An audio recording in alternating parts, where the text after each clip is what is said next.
This is the Game 4 press conference featuring the Arizona Wildcats. We're joined by head coach Caitlin Lowe and student athletes Hannah Bowen and Sharlize Palacios. We will begin with questions for our student athletes, please.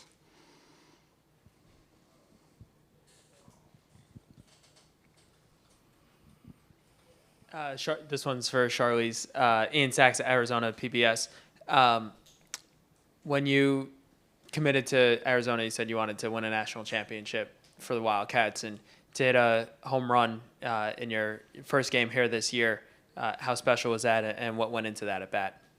Yeah, definitely a lot of advice from Kate going into that at bat. It was definitely not just getting my head down and instead just getting ready for the next at bat. And I definitely slowed it down, and it was a really great feeling to be able to do that for my team and get us ahead. Barry? Yeah, Barry Trum with the Oklahoma. And Hannah, you kept them at bay all game until that sixth, and then the gal hits one over the center field fence. What happened on that at bat? I think they just capitalized on pitches, and especially in the right moments.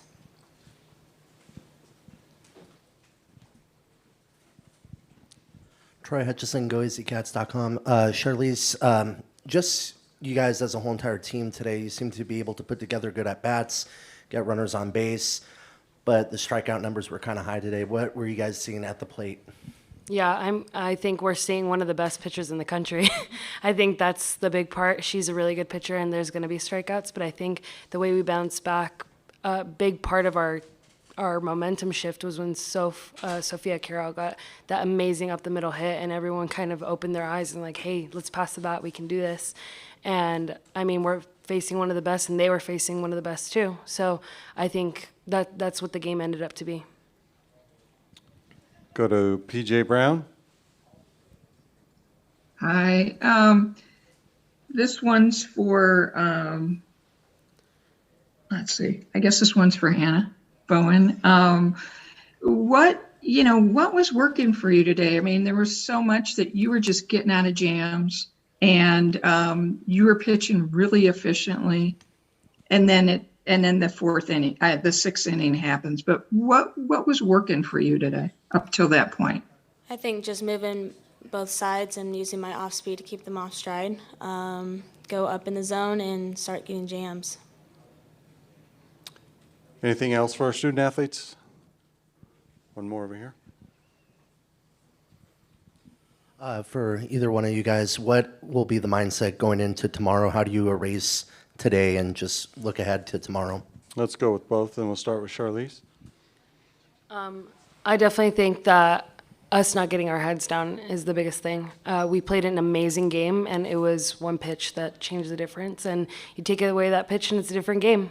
And I think the great thing is that we're an amazing team. We're meshing when we need to mesh. Our pitchers are still doing amazing. It's not anything, there's nothing lacking. And it's just, that's the way the games are when you get to the College World Series. There's only 8 teams left. It's the best of the best, and that's what's going to happen. So I think we just have to play our best game and just focus on the next pitch.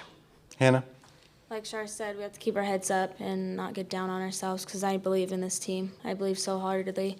And we just got to come out there and compete and do what we know how to do. Anything else for student athletes? All right. Hannah, Sharlize, thank you very much for your time. We appreciate it. Thank you. Questions for Coach Lowe, please?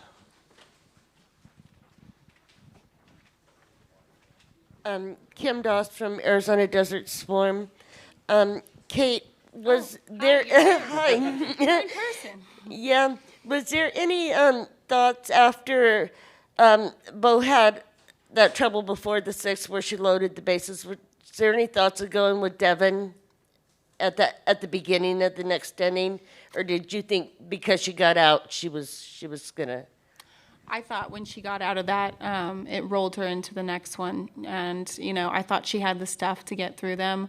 And really, I think Shar said it perfectly. They capitalized on one pitch, and we've been living on that one pitch this entire postseason, and they had it tonight. And I thought, Shar had it with her home run, and we put ourselves in good situations. We didn't get the big hit when we needed to.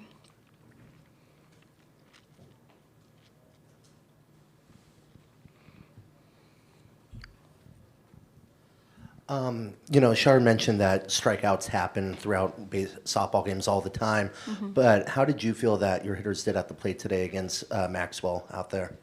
I thought we put some really good at-bats together, and I thought we gave away some. When we swing at stuff that's out of the zone with a good pitcher, we just can't let that happen. And I thought when, people went in there and they were hunting something and they got after it, and that was Soph's second at-bat, that was Shar's home run. I thought Jazz did a good job of making her bring the ball up.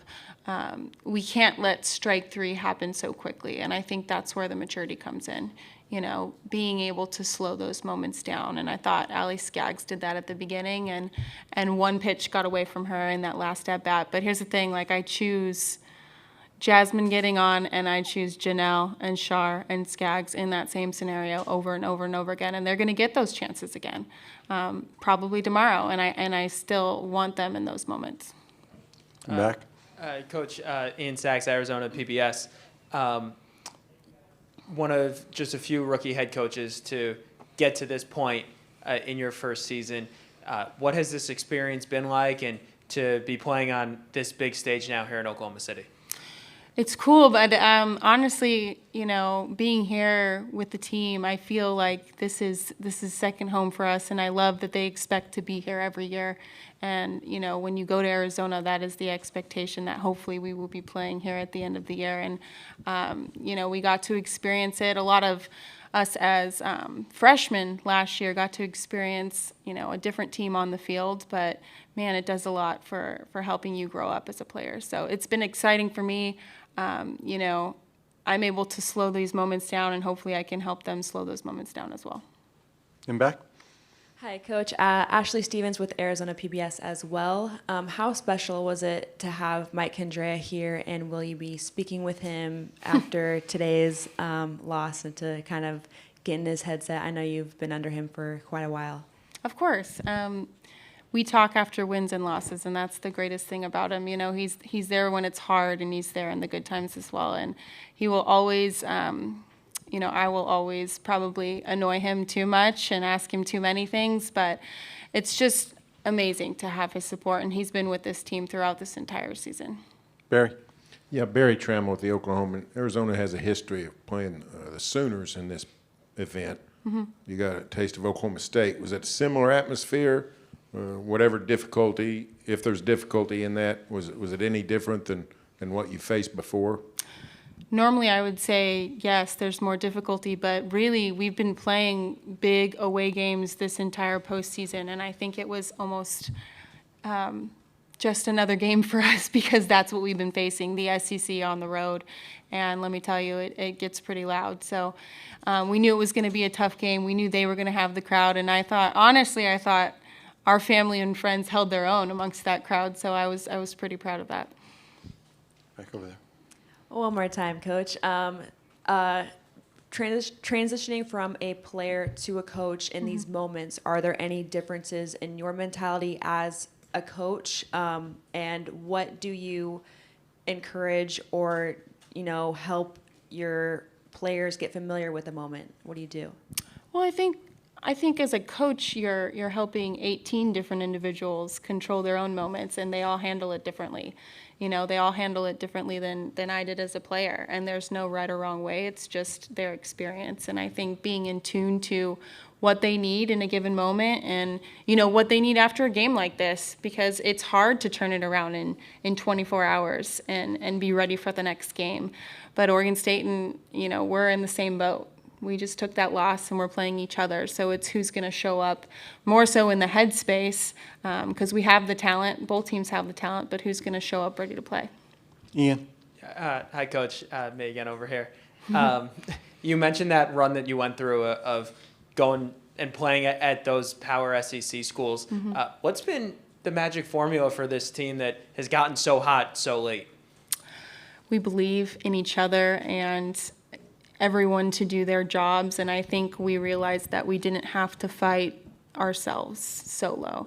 Our pitchers didn't feel like they had the weight of the world on their shoulders. They felt like they could pitch into our defense, and our defense was making crazy plays. And here's the thing, I think G was an inch away from that ball, and that would have been a double play instead of a double down the line. That's is a game of inches. I thought Bo had a couple strikeouts that were right there, and they ended up being walks, and that changes the game. And it's just that much, And I think that's where Char hit the nail on the head. It's a game of inches, and today it went their way, and tomorrow it's going to go our way, hopefully. But, I think just being able to keep their heads screwed on and trust each other and have talk for tomorrow and positive reinforcement for what we're going to do, not dwell on this. Eric Lopez? Coach, obviously you mentioned the quick turnaround. Take us through the process between now and tomorrow night, and does it help that it is a familiar foe in Oregon State that you're quite familiar with?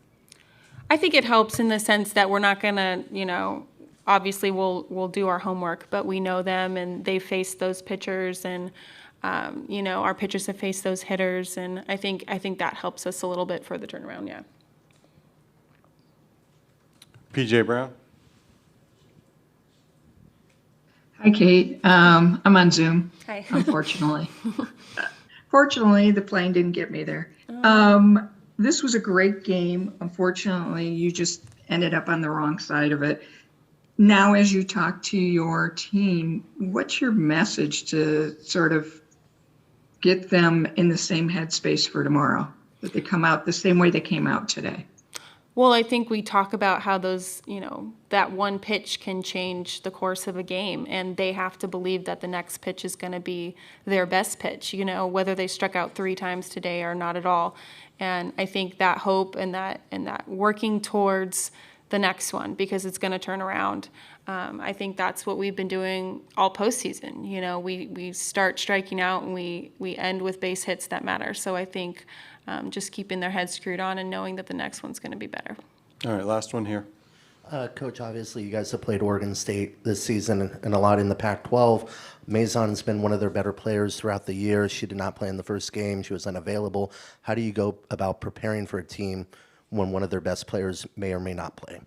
Well, we prepare for all their pitching staff, and we have plans on whoever is going to be in the circle, and I'm sure they have the same thing for us. And we know it's going to be a tough game. They hit well, they pitch well, and they come out with a lot of energy. So we're really looking forward to playing our game, hunting our zone at the plate, and kind of getting back to what we do well.